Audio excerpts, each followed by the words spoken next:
Bonjour à toutes et à tous les gars, j'espère que vous allez tous très bien. Aujourd'hui on se retrouve pour une toute nouvelle vidéo, on reprend le format habituel. Comme on peut le voir, on est sur une map qui est plutôt rouge, d'accord. On a le Bitcoin qui est en train légèrement de retracer, c'est très léger. On est dans un petit range depuis 2 à 3 jours. Donc on est vraiment sur un niveau déterminant pour justement la direction du Bitcoin dans les prochains jours et dans les prochaines semaines. On a pas mal de liquidités au nord et au sud. Donc le premier côté où le Bitcoin liquidera nous donnera justement la direction pour les prochains jours. Donc dans cette vidéo, on ira voir le Bitcoin bien évidemment sur du court terme, on ira voir également le Chiliz, le Solana ainsi que le Injective et on ira également voir le Link. Toutes ces cryptos sont un petit peu en train de retracer, un petit peu en train de se replier. Donc c'est assez intéressant, mais on ira voir qu'on reste quand même assez bullish à moyen terme. On ira voir également les liquidations sur Bitcoin comme d'habitude et on ira également jeter un petit coup d'œil sur les fundings. Bien sûr, je vous rappelle que si vous souhaitez rejoindre le groupe Telegram, c'est le premier lien en description ainsi que le premier lien en commentaire. Et puis également pour vous rappeler, je suis en partenariat avec BitGet et vous avez encore jusqu'à 100 $ de bonus si vous vous inscrivez via mon lien qui est en description. Également, vous profitez de rabais sur les frais de transaction, donc je vous invite à y jeter un coup d'œil si au cas où vous n'êtes pas déjà inscrit sur BitGet. Également, tant qu'on y est, n'hésitez surtout pas à liker la vidéo et à vous abonner si ce n'est pas déjà fait, ça me fait extrêmement plaisir. Donc voilà, ça me soutient et c'est gratuit. Et donc les gars, je vous souhaite un bon visionnage. Allez, on est parti. Et donc actuellement, comme vous pouvez le voir, on est sur le Bitcoin, donc on est en train de range depuis le 9 novembre, donc ça fait 3 jours qu'on est vraiment dans un range où on aurait deux bornes, on pourrait la mettre la première juste ici et la deuxième par ici, voilà où on est réellement en train de faire un ping-pong entre ces deux zones. Comme vous pouvez le voir, on a créé un petit peu de liquidité juste au-dessus d'une demand assez pertinente, on avait de l'imbalance, donc ce qui serait possible c'est qu'on ait un petit rebond, peut-être pour aller faire des plus hauts ou alors la casser pour ensuite redescendre. Mais à ce moment-là, je pense pas que la borne basse du range tiendra et je pense qu'on pourra largement continuer plus bas. Si on vient chercher justement ce gros niveau de liquidité, donc notre trading range qui est un gros niveau de liquidité, on risque justement d'effectuer un rebond pour ensuite casser vers le haut et probablement faire des plus hauts, probablement autour des 40 000 $. Tout à fait possible étant donné qu'on aura énormément d'ordres qui seront libérés, qui nous permettra d'effectuer en fait une structure haussière et donc une réaccumulation. Pour le moment, il n'y a rien qui nous dit qu'on aura ce scénario. On a beaucoup de liquidités qui s'accumulent au nord et beaucoup au sud, donc c'est vrai que c'est pas facile de prendre une décision pertinente. Donc je vous ai mis les phases de week off tout simplement parce que comme vous pouvez le voir, on avait eu cette grosse liquidation qui était assez intéressante et qui nous fait penser donc à un buying climax, donc un mouvement extrêmement impulsif haussier suivi d'un automatic rally comme vous pouvez le voir, donc un mouvement extrêmement impulsif baissier. Et donc on pourrait mettre notre trading range ici et c'est assez confluent étant donné qu'on détient énormément de liquidités et on ira voir sur la map de liquidation, il y a également énormément de liquidation. Après, ce qui serait assez pertinent si on souhaite faire des plus bas, ce serait de venir liquider en premier au nord, revenir justement sur notre barre rouge juste ici, qui est justement une supply en higher time frame, où justement on a un pic de volume à la barre rouge. Donc ce qui serait intéressant, ce serait venir chercher donc toutes les liquidités en premier qu'on a au nord, pour ensuite redescendre et notre trading range justement nous servirait d'aimant justement pour attirer le prix et on aurait probablement une réaction lorsqu'on viendra la liquider pour ensuite peut-être faire des plus bas et effectuer notre réel retracement sur le Bitcoin. Mais clairement, on est sur un niveau assez déterminant justement pour la direction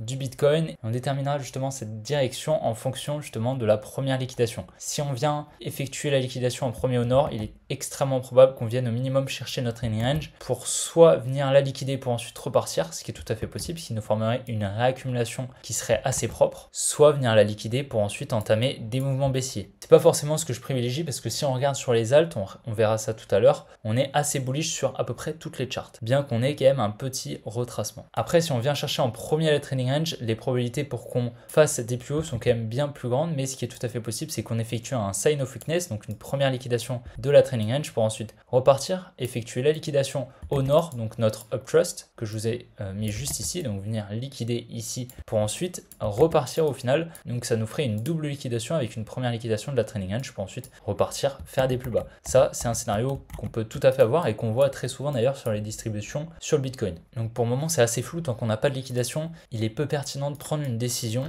Donc pour le moment, on va attendre, voir ce qui peut se dessiner et puis on verra dans les prochaines vidéos si justement on a un setup intéressant qui se dessine. Si on va sur la heatmap de liquidation, comme on peut le voir au niveau de notre trading range, donc ici, juste là, on a donc notre trading range qui se place juste ici et comme on peut le voir, on a beaucoup de liquidation, on a plusieurs milliards au total et comme on peut le voir au nord du range, on a pas mal de liquidation également. Si on va en 3 jours, on verra peut-être un petit peu mieux. Voilà, comme on peut le voir, on a un gros cluster de liquidation au nord qu'on ira probablement chercher si justement on s'amène à faire des plus bas ou des plus hauts. Dans tous les cas, on viendra probablement les chercher. Comme vous pouvez le voir, sur 24 heures, on a quand même beaucoup plus de liquidations en short. Donc à droite, pour vous rappeler, c'est les liquidations short, donc qui pourraient nous faire up dans le prix, comme vous pouvez le voir. Et donc ça faisait un moment qu'elles n'avaient pas été déséquilibrées dans ce sens. Je ne sais pas si vous vous souvenez, dans la dernière vidéo, on avait beaucoup plus de liquidations longues que de liquidations short. Et on avait vraiment un delta entre les deux qui était presque de x5. Donc c'est vrai que ça faisait un moment justement qu'on n'avait pas vu la liquidation short passer devant les liquidations longues. Après voilà, si on regarde quand même sur 30 jours, on reste quand même avec un delta assez important entre les deux. Sur les liquidations longues, on en a quand même vachement plus, comme on peut le voir, on est à 2,6 milliards. Et à droite, donc ici les liquidations short, donc celles qui se trouvent au-dessus du prix actuel, on est sur environ 650 millions.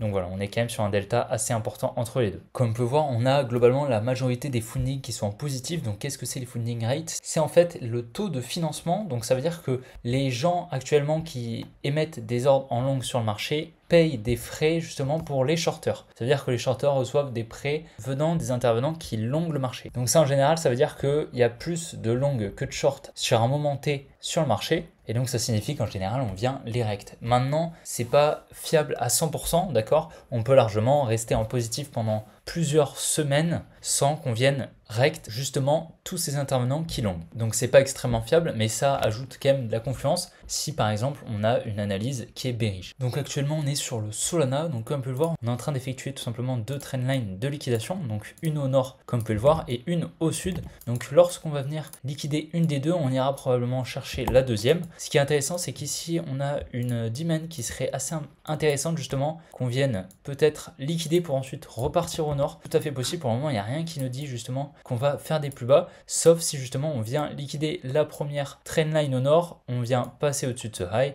et à ce moment-là on viendra probablement chercher la deuxième borne pour ensuite probablement effectuer des plus bas. Maintenant, ce qui est également probable, c'est qu'on vienne chercher une première fois au nord, chercher une deuxième fois au sud quand on vienne dans la demand, pour ensuite effectuer des plus hauts. Donc ça, on verra qui va se dessiner, mais dans tous les cas, une fois qu'on vient chercher la première trendline, on vient en général chercher l'autre côté. Donc on verra, on va attendre une liquidation, mais ce qui est assez intéressant du coup, c'est qu'on ait cette demand juste en dessous de la trendline qui nous permettrait justement d'effectuer la mitigation de la demand pour ensuite repartir au nord. Et voilà, sur le Solana, je pense qu'on peut largement target les $80. Donc là, on est à 57. Je pense qu'on peut largement target les $80. Maintenant, je pense qu'il est quand même trop tard pour rentrer, sauf justement si on vient pas chercher au nord et on vient liquider une première fois, qu'on vient dans la demand, qu'on a un changement de structure. Là, ce serait intéressant peut-être d'acheter un petit peu de Solana sur du court terme en spot ou en levier. Ça peut être tout à fait intéressant, mais là pour le moment je pense qu'il est trop tôt avant de prendre une décision. Sur le hinge, comme on peut le voir, donc on avait créé de la liquidité juste là avec ces equal high juste là, et comme on peut le voir, on était venu chercher donc notre trading range temporaire qu'on avait juste ici. Donc ici, ce qu'on a, c'est peut-être un sign of weakness, donc un SOW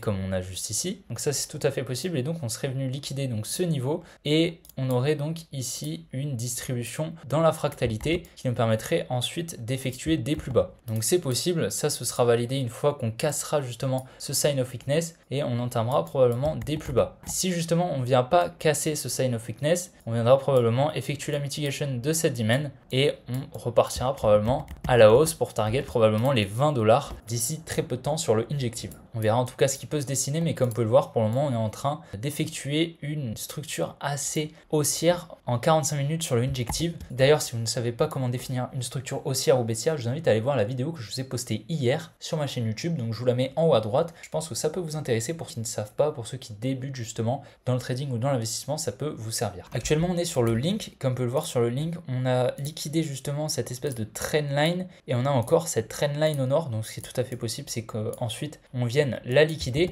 Donc là, ce qui serait intéressant justement, c'est qu'on vienne effectuer donc la mitigation de cette demand. Ce qui serait intéressant, c'est qu'on ne vienne pas la casser. Si on vient la casser, ça invaliderait le scénario, et à ce moment-là, on viendrait probablement casser ce lot juste ici, car ici on a beaucoup de liquidité avec tous ces lots. Donc si on commence à casser cette demand, on viendra plonger probablement un petit peu plus profondément. Mais si on s'arrête justement à cette demand, qu'on vient casser la structure juste ici, on viendra probablement effectuer des plus hauts et on viendra probablement chercher les $18, je pense. pense, sur le link. Donc on va voir en tout cas, mais ce qui sera intéressant justement, c'est qu'on arrive à protéger ce lot pour ensuite venir récupérer toutes les liquidités de cette trendline. Et comme je vous l'ai dit juste avant, hein, sur le Solana, on avait justement, comme vous pouvez le voir, un espèce de triangle comme on a actuellement sur le Solana. On est venu donc en premier liquider au sud, donc actuellement ce qui est assez probable, c'est qu'on vienne chercher la deuxième trendline au nord. Et ensuite, soit on effectuera un mouvement baissier, soit on continuera la hausse et on effectuera une structure haussière. Donc ça, on va voir ce qui peut se passer. Mais en tout cas, là, on a une jolie entrée sur le link, probablement pour venir chercher ce high au minimum. Sur le Chiliz, comme vous pouvez le voir, on avait créé de la liquidité juste ici, qu'on était venu liquider. Et ensuite, on a recréé de la liquidité juste ici, qu'on vient de liquider. On a eu un gros mouvement impulsif baissier.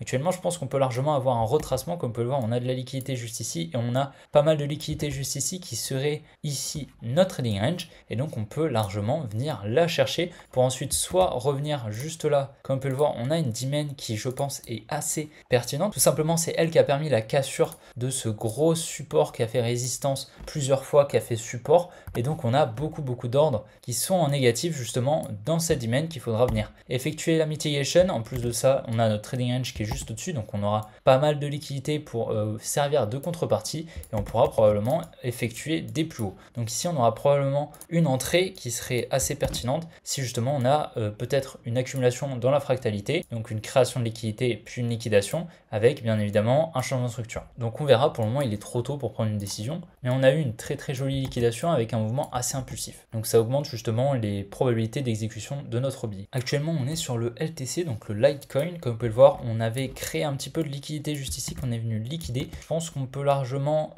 effectuer des plus hauts honnêtement sur le Litecoin. Venir chercher les 100 $, ça serait, je pense, pas du tout déconnant. Voilà, je pense qu'on peut largement venir chercher cette supply qu'on a juste là. Comme vous pouvez le voir, c'est une supply qui détient énormément d'ordre. Donc ça, c'est un indicateur que je vous ai présenté dans plusieurs vidéos, en fait, tout simplement. Il nous donne justement les niveaux où il y a le plus d'ordres qui ont été injectés sur les exchanges. Donc là, actuellement, on est sur Binance. Donc comme vous le savez, Binance, c'est un exchange justement qui propose justement des actifs à la vente et à l'achat pour la money. Et donc la smart money se sert justement de cette contrepartie afin de placer ses ordres. Donc là, étant donné que la smart money a probablement servi de contrepartie justement temporaire pour que la money puisse placer ses ordres et donc effectuer donc le market making tout simplement de l'asset, et bien elle a probablement des ordres en négatif dans cette supply, et donc on va venir probablement les refermer, donc effectuer la mitigation pour ensuite soit casser la supply, soit effectuer un retournement et entamer un mouvement baissier. Donc ça, pour le moment on n'y est pas, mais je pense qu'on va pouvoir venir la chercher dans les prochains jours. C'est pour ça que j'ai acheté un petit peu de Litecoin et je me dis voilà, c'est un bon investissement. J'en ai acheté à 74 il me semble.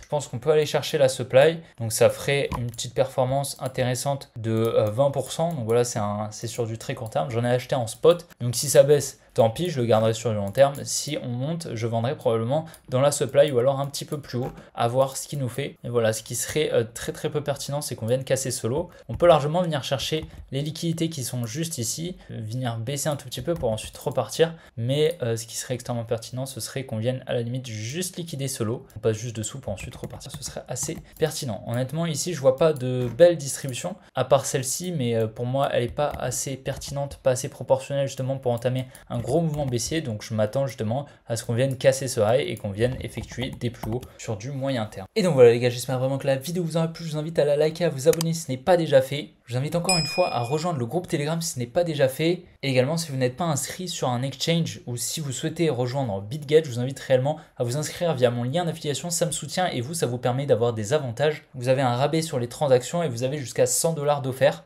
si vous respectez plusieurs conditions. Également, je vous invite à aller faire un petit tour sur mon compte Twitter, je poste pas mal de contenu. Et donc voilà, j'espère que ça vous fait plaisir qu'on revienne justement sur ce format habituel. En tout cas les gars, on se retrouve demain pour une prochaine vidéo comme d'habitude. Allez, ciao les gars!